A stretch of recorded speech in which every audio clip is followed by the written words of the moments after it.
सुंदर नामक एक बढ़ई था जो नया नया शहर में आया था। सुंदर अपने ईमान धर्म का बड़ा पक्का था और बहुत ही ईमानदारी से काम करता था। शहर आने के बाद उसे कई सारे बढ़ई मिले थे जो कि उसे सिखाते थे कि कैसे थोड़ा बहुत हेरा फेरी करके वो ज्यादा पैसे कमा सकता है। लेकिन सुंदर सीधे रास्ते से पैसा कमाना ही सही समझता था।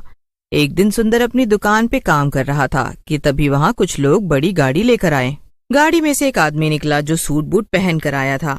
उसके साथ में 2 और कर्मचारी भी थे।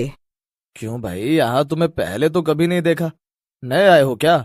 जी साहब, हमारा गांव यहाँ से बहुत दूर है और हम वहीं से आए हैं यहाँ पर काम करने के लिए। ठीक है, ये हमारे मालिक है।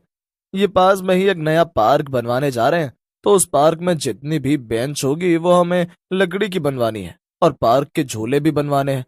तो तुम बताओ, हमारे लिए काम करोगे? जी साहब, जी जी बिल्कुल। ये तो आपका बड़प्पन है कि आप मुझसे इतने बड़े पार्क का काम करवाएंगे। हाँ ठीक है, हम तुम्हें काम तो दे रहे हैं, मगर ध्यान रहे कोई भी लापरवाही नहीं होनी चाहिए। और हाँ, पार्क बनवाने के लिए जो भी सामान की जरूरत पड़ेगी वो हम भिजवा देंगे। जी ठीक है साहब। और हाँ, कोई भी कमी नहीं आएगी काम में, आप बेफिक्र रहिए। फिर अगले ही दिन से सुंदर पार्क के काम में लग जाता है। उसके लिए एकदम से इतना बड़ा काम मिलना तो मानो किस्मत के खुल जाने जैसा था। उसे ये उम्मीद हो गई थी कि अब उसे अच्छा काम मिलता रहेगा। वो पार्क के लिए बेंचें बना रहा था कि तभी उसे नजर आया कि बेंच बनाने वाली लकड़ी में दीमक लगी हुई है।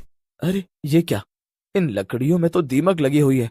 लगता है इन लोगों ने ध्यान नहीं दिया और गलती से ये दीमक वाली लकड़ी आ गई। चलो मैं अभी चलकर बता देता हूँ। सुंदर पार्क के मालिक के कर्मचारियों के पास गया और उनसे बोला, अरे भाई देखिए, आप लोगों से जरा सी गलती हो गई है। आपने ये जो लकड़ी भिजवाई है ना बेंच बनाने के लिए, इसमें तो दीमक लगी हुई है। हाँ तो हम क्या करें? ये आप कैसी बातें कर रहे हैं? अगर लकड़ी खराब है तो हम उसका इस्तेमाल नहीं कर सकते हैं ना, हमें लकड़ी बदलनी पड़ेगी। अच्छा, और वो भला क्यों? अरे अगर इस खराब लकड़ी से बेंच बनाई तो उसके टूट जाने का खतरा हमेशा बना रहेगा। इससे लोगों को चोट भी लग सकती है। अरे भाई, ऐसा जरूरी तो नहीं है ना कि लकड़ी टूट ही जाए और किसी को चोट लग ही जाए। अरे हमारे घरों में भी तो लकड़ी का फर्नीचर रहता है और उसमें भी कई बार दीमक लग जाती है, तो क्या इससे किसी को चोट लगती है? अरे पर देखो, ये परवर मत करो। अगर तुम्हें काम नहीं करना है तो हमें बता दो, हम किसी और को काम दे देंगे। अरे नहीं नहीं, किसी और को क्यों दे देंगे, मैं हूं ना, मैं ही करूंगा। हाँ तो जाओ और करो ना, यहाँ पर खड़े खड़े समय क्यों बर्बाद कर रहे हो? देखो, ये पार्क का काम जल्दी से जल्दी खत्म हो जाना चाहिए, क्योंकि हमारे मालिक को विदेश निकलना है और वो चाहते हैं कि पार्क का उद्घाटन करके ही वो विदेश जाएं। अच्छा ठीक है। सुंदर वापस से अपना काम करने में लग गया। अगले दिन से किसी न किसी चीज में कोई न कोई कमी जरूर निकल रही थी और अब ये बात आम ही हो गई थी। सुंदर कई बार तो कर्मचारियों को टोक देता था, लेकिन उनके जवाब सुनकर वो खुद ही समझ जाता था। उसे भी शहर आए अभी कुछ ही वक्त हुआ था और उसे पैसे की जरूरत भी थी, इसलिए वो ज्यादा कुछ बोले बिना चुपचाप अपना काम कर रहा था। ये शहर के लोग भी ना कैसे कैसे होते हैं, एक पार्क बनाने के काम में भी इतनी मिलावट और गड़बड़ी कर रहे हैं। न जाने इनका क्या होगा। खैर, मैं इस बार तो ये काम कर दे रहा हूँ, लेकिन आगे से कभी भी ऐसे किसी काम को हाथ में नहीं लूंगा। कुछ दिन बीत जाते हैं और सारी बेंच बनकर तैयार हो जाती है। अब सुंदर को पार्क में लगने वाले झूले लगाने थे, लेकिन जब सुंदर झूले बनाने के लिए पार्क में पहुंचा तब उसने देखा कि झूलों में लगने वाला सामान तो और भी ज्यादा खराब था। अरे ये सब क्या है? ये सामान तो बहुत ही घटिया क्वालिटी का सामान है। ये लोहा तो एकदम जंग खाया हुआ है और इससे तो लोगों के गिरने का खतरा बहुत ज्यादा है। और अगर किसी को इस लोहे से चोट लग गई तो उसे भी बहुत दिक्कत होगी। नहीं नहीं, अब मैं इतना गलत काम तो नहीं कर सकता हूँ। सुंदर तुरंत सामान की शिकायत करने जाता है और आज इत्तेफाक से पार्क बनवाने वाला मालिक आदमी भी वहां आया हुआ था। उसका नाम ब्रजेश था। साहब, अच्छा हुआ आप खुद आ गए। मैं आपको बहुत जरूरी बात बताना चाहता हूँ। ये लोग पार्क में लगाने के लिए बहुत ही खराब सामान लेकर आए हैं। ऐसे तो लोगों की जान को भी बहुत ज्यादा अरे ब्रजेश, क्या तुम भी? तुम्हें सामान से इतना लगाव क्यों है? अरे तुम्हारा काम है झूले और बेंच बनाना। अब उसमें कौन बैठता है और कौन गिरता है उससे तुम्हें क्या लेना देना है? तुम अपने काम पे ध्यान दो ना। नहीं, मेरा भी एक परिवार है, बच्चे हैं, और अगर मैं किसी और के बच्चों को तकलीफ पहुंचाऊंगा तो भला मैं कैसे खुश रह पाऊंगा? मुझे ये सब नहीं करना है। अब आपको जिससे काम करवाना है करवा लीजिए, मगर याद रहे इस पार्क में आने वाले हर एक इंसान को मैं बता दूंगा कि कैसे अंदर उन्हें खतरा है। फिर अपने आप ये पार्क बंद हो जाएगा। 2 टके का बढ़ई, तेरी इतनी मजाल, तू मेरे पार्क को बंद करवाएगा? तुझे तो मैं जिंदा नहीं छोड़ूंगा। इतना कहकर ब्रजेश सुंदर के सर पर पास में ही पड़े लोहे की रॉड से वार कर देता है। सुंदर जमीन पर गिर जाता है और उसके सर से बहुत ज्यादा खून आने लगता है। अरे मालिक, ये क्या? आपने तो इसे बहुत जोर से मार दिया। अब क्या करें? इसे अस्पताल ले चलें? नहीं, अब तो वैसे भी इसे काफी तेज लग गई है, इसका बचना वैसे भी मुश्किल ही है। तो अब इसे यहाँ से अस्पताल तक ले जाकर और तकलीफ क्यों दे? जब इसे मरना ही है तो यहीं पर मर जाने दो ना।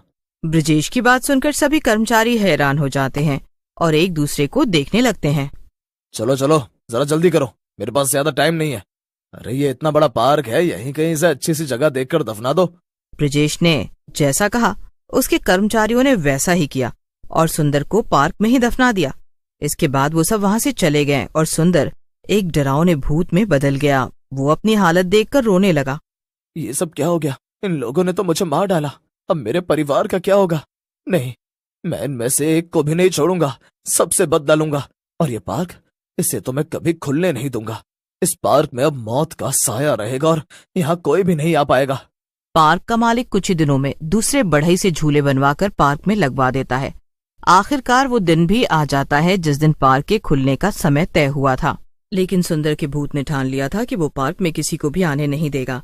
जैसे ही पार्क खुला, कुछ बच्चे वहां पर खेलने आए। सुंदर अचानक से एक झूले पर जाकर बैठ गया और झूला झूलने लगा। उसे देखकर बच्चे डर गए। सभी बच्चे डर के मारे पार्क छोड़कर भाग गए और अब जो कोई भी पार्क में आता, सुंदर उसे डरा धमकाकर भगा देता। लेकिन सुंदर का असली मकसद तो कुछ और ही था। 3 दिन हो गए और मैंने अभी तक किसी को भी पार्क में आने नहीं दिया है। लेकिन अभी तक यहाँ पर वो पार्क का मालिक ब्रजेश नहीं आया। मेरा असली मकसद तो उससे बदला लेना है। पता नहीं ये खबर उस तक पहुंची भी है कि नहीं कि इस पार्क में भूत का साया है। सुंदर का भूत खुद से बातें कर ही रहा था कि तभी वहां पर वो दोनों कर्मचारी आ गए जो ब्रजेश के लिए काम करते थे। वो दोनों आपस में बातें कर रहे थे। तू पागल है क्या? अगर लोग कह रहे हैं कि यहाँ पर भूत प्रेत का साया है तो तूने अभी तक मालिक को क्यों नहीं बताया? अरे यार, तुझे पता नहीं है कि मालिक विदेश गए हुए हैं? वो कल वापस आ जाएंगे, तब उन्हें सब बता दूंगा। और वैसे भी मुझे इस भूत प्रेत की कहानी पर बिल्कुल भी यकीन नहीं है। अरे ये सब तो बस कहानियां हैं। अरे नहीं, ऐसा नहीं है। तुझे याद नहीं है क्या कि हमने उस बढ़ई को यहीं पर दफनाया था? हो सकता है कि उसी की आत्मा भटक रही हो। अरे चुप हो जा, मुझे भी अपने साथ साथ डराना बंद कर। और वैसे भी हमने उस बढ़ई को नहीं मारा था, वो तो मालिक ने मारा था और हमने बस उसे दफनाया था। अच्छा, और इससे तुम एकदम शरीफ हो जाते हो? भूत को अचानक से अपने सामने देखकर दोनों कर्मचारी डर से कांपने लगे। भूत, भूत! अरे ये तो उस बढ़ई का भूत है। ये तो सच में आ गया, यानी कि ये पार्क सच में भूतिया है। तो तुम्हें लगता है कि तुमने मुझे यहाँ दफना कर कोई गलती नहीं की और तुम दोनों शरीफ हो? तो फिर ठीक है, अब मैं भी एक शराफत का काम करूंगा। मैं भी तुम दोनों को यहीं पर दफना दूंगा। भूत की बात सुनकर दोनों कर्मचारी डर गए और वहां से भागने की कोशिश करने लगे। लेकिन भूत ने दोनों का गला पकड़ लिया और मरोड़ दिया। दोनों तुरंत मर गए। इसके बाद भूत ने उन्हें भी उसी जगह दफना दिया जहां पर सुंदर की लाश थी। अगले दिन सारे इलाके में ये बात फैल गई कि पार्क में मौत का साया है और वहां जो कोई भी जाएगा उसे अपनी जान गंवानी पड़ेगी। ब्रजेश को ये सब पता चल गया और वो डर गया। उसे यकीन था कि ये भूत सुंदर का ही है और वो इसलिए डर के मारे विदेश से वापस ही नहीं आया। उसने अपना सारा कारोबार विदेश में ही बसा लिया। सुंदर के भूत का बदला अभी भी अधूरा था, तो क्या सुंदर अपना बदला पूरा कर पाएगा? ये जानने के लिए मिलते हैं कहानी के अगले भाग में।